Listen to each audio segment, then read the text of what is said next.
उनके खाली करो पहना है खाली है खाली है।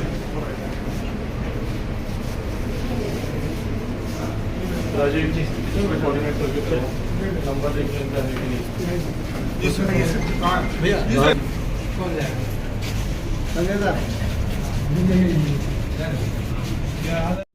नहीं तब तक रिपोर्ट वगैरह दिखाओ इसका पीडीएफ बना के हाँ पीडीएफ बना के राजीव को भेज दीजिए। आज घर के राजीव के उस पर भिजवा तब तक हम डॉक्टर से बात करके रखते हैं। आपका स्वस्थ रहना हम सबके लिए बहुत जरूरी है। Agenda Bihar first Bihari first जिस सोच के साथ पूरे बिहार प्रदेश का लोक जनशक्ति पार्टी रामविलास हम स्वयं पूरे प्रदेश का हम लोग भ्रमण कर रहे हैं। सोच यही है कि अब बिहार को विकसित राज्य बनाना है। कब तक इंसान सुनता रहेगा developing state developing state developing state, और हकीकत है डेवलपिंग होने की बजाय पिछले 75 सालों में हमारा प्रदेश पिछड़ा ही है आगे बढ़ने की जगह। जहां एक तरफ हम लोग और कल भी G20 में जिस गर्व के साथ हमारे प्रधानमंत्री जी ने बैकड्रॉप पे G20 में तमाम राष्ट्रीय अध्यक्षों के सामने अलग अलग देशों से आए हुए उनके सामने नालंदा यूनिवर्सिटी पर वो फख्र कर रहे हैं।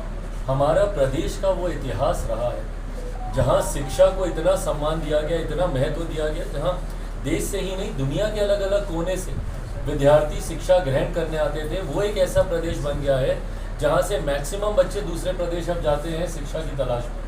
कोटा जाते हैं मेरे बच्चे और वहां जाकर उनको किन परिस्थितियों में आत्महत्या करनी पड़ती है, इस तक की जवाबदेही आज की तारीख में बिहार सरकार तय नहीं कर रही है। तो एक ऐसा प्रदेश जो शिक्षा के स्तर पर पिछड़ा है, एक ऐसा प्रदेश जो स्वास्थ्य के स्तर पर पिछड़ता गया है। बिहार का एक गौरवशाली इतिहास रहा है, पर वो इतिहास कहीं ना कहीं अब धूमिल हुआ है।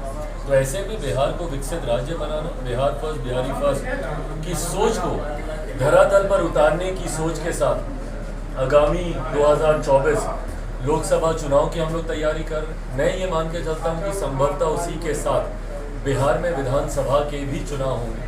लोक जनशक्ति पार्टी रामविलास उसके लिए भी पूरी तैयारी कर रही है। आज ही हम लोग के तमाम प्रकोष्ठों के प्रदेश अध्यक्ष, मेन बॉडी के प्रदेश अध्यक्ष राजू तिवारी जी के साथ बिहार के 38 जिला की बिहार फर्स्ट बिहारी फर्स्ट संकल्प यात्रा पे निकले हैं, जहां पर बिहार के अलग अलग जिलों में जाकर इस बात को सुनिश्चित कर रहे हैं कि बूथ कमेटी तक हर प्रकोष्ठ कितना तैयार है, ताकि आने वाले दिनों में लोकसभा के चुनाव हो या विधानसभा के चुनाव, उसमें एनडीए को तमाम लोक जनशक्ति पार्टी रामविलास के पदाधिकारी और कार्यकर्ता साथी मिलकर एक बड़ी जीत दिला सकते हैं। सर भारत बिहार की कितनी लोकसभा सीटों पर प्रत्याशी लेगी? ये चर्चा गठबंधन के भीतर हुई है कि कितनी सीटों पर लोक जनशक्ति पार्टी रामविलास के हमारे प्रत्याशी, क्योंकि कई और दल भी हैं। भारतीय जनता पार्टी जहां एक प्रमुख घटक दल है, इसके अलावा कई और दल भी हैं जो एनडीए के साथ मिलकर इस बार लोकसभा का हम लोग चुनाव लड़ेंगे और विधानसभा का चुनाव लड़ेंगे।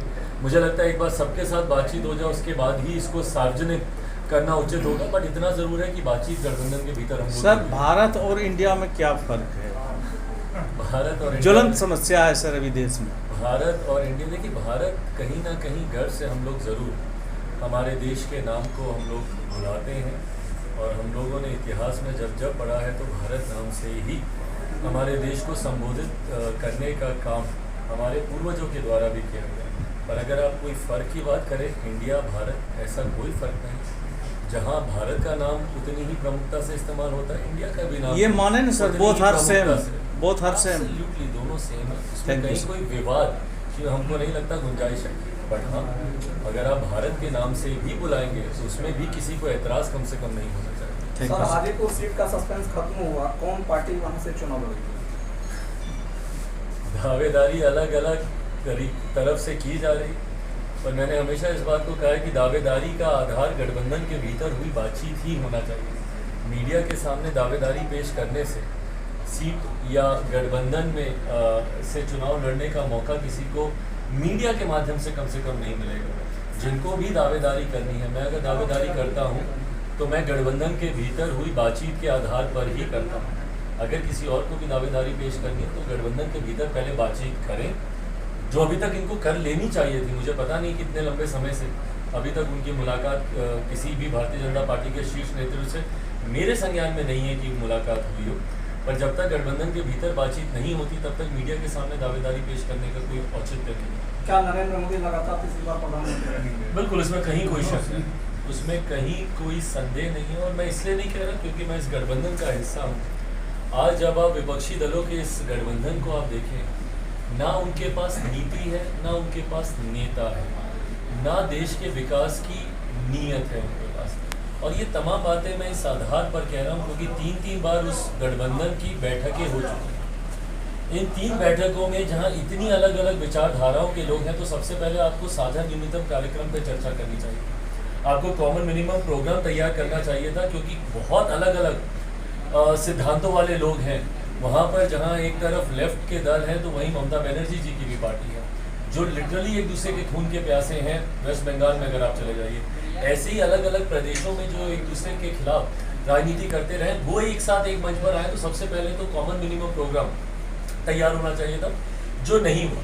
पिछली मुंबई की बैठक के बाद एक साझा किस रणनीति पर इन्होंने सहमति दर्ज की, जो मुझे लग रहा है कि शायद साझा रणनीति है, क्योंकि जिस तरीके से सनातन का विरोध तुरंत उस बैठक के बाद खुलकर होने लगा। और आज तो डीएमके के एक मंत्री ने स्पष्ट तौर पर कह ही दिया कि भाई ये चर्चा हुई है उस बैठक में।